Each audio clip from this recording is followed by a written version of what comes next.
বলছেন তোমরা রুজির ভয়ে গরিব হয়ে যাওয়ার ভয়ে তোমরা মেয়েদেরকে তোমাদের সন্তানদেরকে কাতাল করিও না, মার্ডার করিও না, হত্যা করিও না, গলা টিপে তোমরা মেরে দিও না। বলবেন মাওলানা আজকে আমরা মানুষকে কে নিজের মেয়েকে গলা টিপে মারে? এক মিনিটের জন্য আপনি মানেন না, কিন্তু বন্ধুরে আপনি আমি এমন একটা জুলুম অন্যায় শুরু করে দিয়েছি যার কারণে মেয়েগুলো নিজেই তারা বাধ্য হয়ে যায় নিজের জীবনটাকে দিতে। বলবেন কেমন করে? ওই জামানায় নিজের বাবা নিজের মেয়েকে জিন্দাই মাটির তলায় তারা পুঁতে দিত, কিন্তু আপনি আমি কেমন করে মারি? ভাই আমার, আল্লাহর কোরআন বলছেন হে সারা পৃথিবীর মানুষ, তোমরা অন্যায় ভাবে এক অপরের মালকে তোমরা ভক্ষণ করিও না, এক অপরের মালকে তোমরা খেও না, না হলে আল্লাহর কাঠগড়ায় তোমাকে জবাব দিতে হবে। আল্লাহ বলছেন বাতিল ভাবে অন্যায় ভাবে এক অপরের তোমরা মাল খেও না। বলে মৌলী সাহেব কই আমরা মাল খাই? বাপজান আমার, ভাই আমার, একজন ছেলের আপনি বিয়ে দেবেন, টাকা নেবেন কতটি? তো 2 লক্ষ 2.5 লক্ষ। গাড়ি নেবে না অ্যাপাচি গাড়ির টাকা নেবে। ভাই আমার, ওই টাকা নিয়ে ওয়ালিমা করবে, ওই টাকা নিয়ে বন্ধু আমার গাড়ি করবে, ওই টাকা নিয়ে মোহর দিবে, ওই টাকা দিয়ে সব করবে। একজন দরিদ্র মানুষ, গরিব মানুষ, যেই লোকটা একদিন না কাজ করতে পেলে খেতে পাই না, ওই লোকটাকে কি করলেন? মজবুরান 3 লক্ষ টাকা দিতে হবে। টাকা নাই, তখন ওই লোকটা দাঁড়ে দাঁড়ে দাঁড়ে দাঁড়ে মসজিদে মসজিদে তখন ভিক্ষা করে, চাঁদা করে, কালেকশন করে। ভাই আমার, বন্ধু আমার, এই দৃশ্যগুলো দেখে যুবতী মেয়ে সহ্য করতে পারে না। হায়রে আল্লাহ, আমার বাবা আমার জন্য দাঁড়ে দাঁড়ে ভিক্ষা করছে। ভাই আমার, বন্ধু আমার, অবশেষে ওই মেয়েটি তখন রাত 12টা 1টার সময় গলায় ফাঁস দিয়ে দেয়, গামছা দিয়ে। ওই মেয়েটা শরীরে কেরোসিন তেল দিয়ে নিজের শরীরে আগুন ধরিয়ে দেয়, বিষ পান করে নাই। ভাই আমার, বন্ধু আমার, কিয়ামতের মাঝে আপনাকে আমাকে আল্লাহ জিজ্ঞাসা করবে, বান্দারে এত বড় অন্যায় কেন করেছিস? তোর কারণে ওই মহিলাটি, মেয়েটি, যুবতী মেয়েটা নিজের আত্মাকে হত্যা করেছিল। জবাব দে, জবাব চাই। তখন তারা গলা টিপে মেরেছিল, কূপের ভিতরে ফেলে দিয়ে মেরেছিল, তারা মাটিতে 1 কোমর গর্ত খুঁড়ে তাকে দফন করে দিত।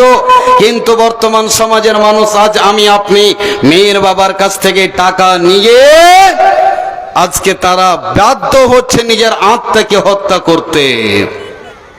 ভাই আমার, বন্ধু আমার, আল্লাহ রাব্বুল আলামিন বলছেন বান্দারে তোমরা জাহান্নামের কানাই ছিলে, আমি বাঁচালাম, কিন্তু আল্লাহ আমাদেরকে বাঁচালেন, তারপরে আমরা জাহান্নামের দিকে এগিয়ে যাই।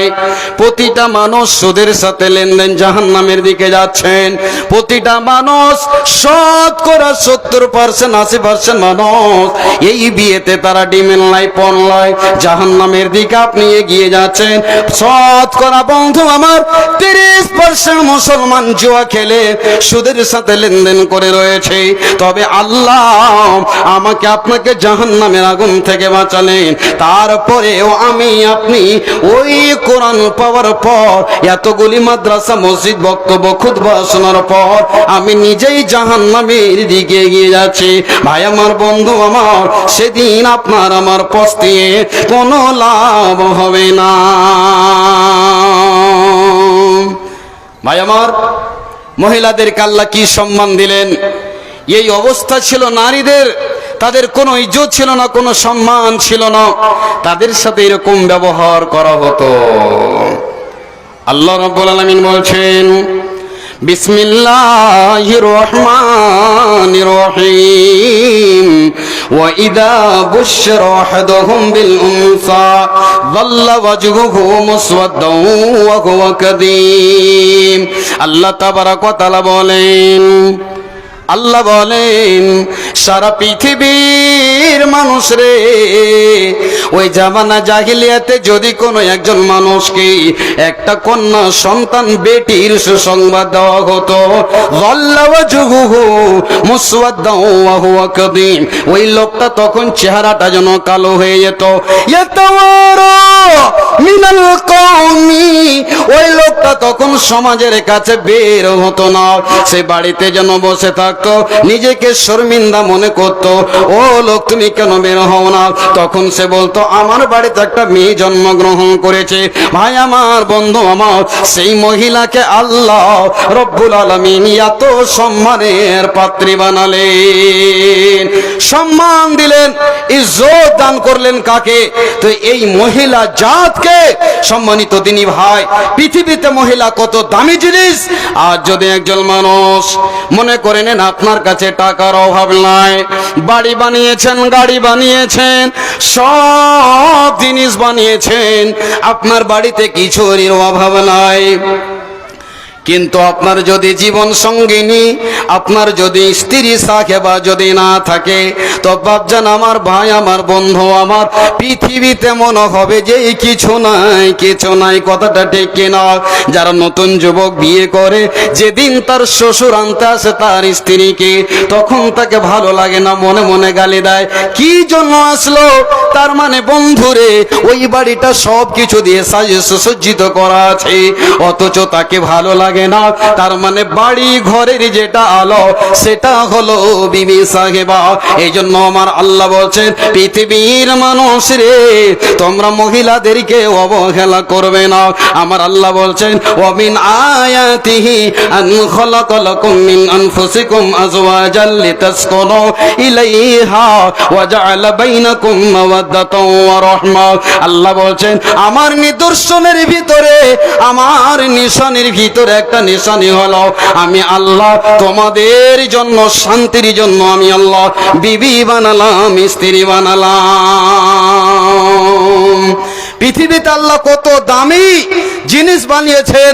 যদি 4 দিনের জন্য বউটা বাপের বাড়ি যায়, তো মনে হবে যে গ্রামে কিছু নাই, ঘরে কিছু নাই, বাড়িতে কিছু নাই, সব কিছু যেন ফিকা ফিকা মনে হচ্ছে, ভালো লাগে না। আল্লাহ বলছেন লিতাসকুনু ইলাইহা, পুরুষ তুমি যাবে মাঠে কাজে, পুরুষ তুমি কাজ করে আসো সারাদিন, সারাদিনে তোমার শরীর দিয়ে যেন পাসিনা চুয়ে যায়, ঘর্ম নির্গত হয়, ঘাম মাথার ফেলে পায়ে ফেলে দিয়ে যখন বাড়ি আসো, আল্লাহ বলছেন বান্দারে আমি তোমাদের জন্য এত চাইনো সুকুনের জিনিস বানালাম। যখনই আপনি কাজ থেকে আসবেন, আপনার বিবি যদি চুলার কাছে বসে কাজ করে আর আপনাকে দেখে একটু মুচকি মেরে হেসে যায়, আল্লাহ বলছেন বান্দা আমি এত শান্তির জিনিস বানালাম যেন তোমার 12 ঘন্টার যত মেহনত ছিল, যত কষ্ট ছিল, ওই হাসিটুকুর বিনিময়ে আমি আল্লাহ তোমার সবকে দূর করে দিলাম। বলুন সুবহানাল্লাহ। এরকম হয় কি না হয় বলুন? আপনার যদি সত্যিকারী সলেহা সাকেরা সাজেদা মুমিনা যদি আপনার আহলিয়া হয়, বাড়িওয়ালি হয়, সারা পরিশ্রম সব আপনার খাটুনি যেন শেষ হয়ে যায় মুচকি হাসিটুকুতে। আল্লাহ কি ভরে দিয়েছেন ভাই আমার, বন্ধু আমার, আল্লাহ বলছেন লিতাসকুনু ইলাইহা, তোমরা তার কাছ থেকে সুকুন, তার কাছ থেকে তোমরা চैन, তার কাছ থেকে তোমরা আরাম লও। আল্লাহ রাব্বুল আলামিন পৃথিবীতে নারী জাতিকে এত সুন্দর বানালেন। ভাই আমার, বিশাল বড় নিয়ামত। পৃথিবীতে যদি মহিলা না থাকতো তবে এই পৃথিবীতে পুরুষরা থাকতে পারতো না। আল্লাহ তাবারক ওয়া তাআলা এত শান্তির জিনিস দিলেন। মা আমার, বোন আমার, আজকে এই মাদ্রাসাতুস সালেহাতে যে সমস্ত মেয়েরা পড়ে, লেখাপড়া করে, কত দাম এদের, আল্লাহু আকবার। আজ যদি একজন মা যদি মাদ্রাসাতুস সালেহাতে পড়ে আর পড়ার পরে যদি তারা হাফেজা হয়, যদি আলেমা হয়, মনে করে নেন আপনি ওই মেয়েটি মিশকাত শরীফ পড়বে, ওই মেয়েটি তিরমিজি শরীফ পড়বে, হাদিস পড়বে, কোরআন পড়বে, সব পড়বে। ওই মহিলাটি আবার যখন ফারেগা হয়ে বাড়ি ফিরে যাবে, যখন ওই মেয়েটির বিয়ে হবে, যখনই বাচ্চা কাচ্চা হবে, ওই মহিলাটি মেয়েটি তখন নিজের সন্তানকে সে শিক্ষা দিতে পারে। এই জন্য বন্ধু আমার, পৃথিবীতে যদি প্রথম স্কুল কলেজ ইউনিভার্সিটি আছে তো মায়ের কোলে আছে। এই জন্য বন্ধু আমার, যতদূর পারবেন মহিলাকে নিজের কন্যা সন্তানকে মাদ্রাসাগুলিতে পাঠান। কেন? যদি ওই মেয়েটি লেখাপড়া হয় আর ওই মেয়েটি নিজের ছেলেকে আবার শিক্ষা দেবে, ওই ছেলেটা একদিন আলেম হবে, আপনার জন্য সাদকায়ে জারিয়া কবুল হতে থাকবে।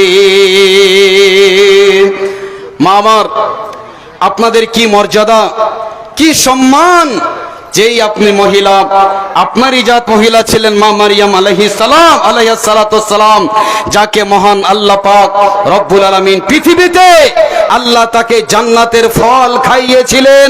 জান্নাতের ফল এই পৃথিবীতে জীবিত থাকা অবস্থায় আল্লাহ তাকে জান্নাতের সুসম্মানিত আল্লাহ তাকে রিজক খাইয়েছিলেন। বলুন একবার সুবহানাল্লাহ। এই মহিলা জাত কে? তো মারিয়ামকে আল্লাহ জান্নাতের ফল খাইয়েছিলেন। যেই সময়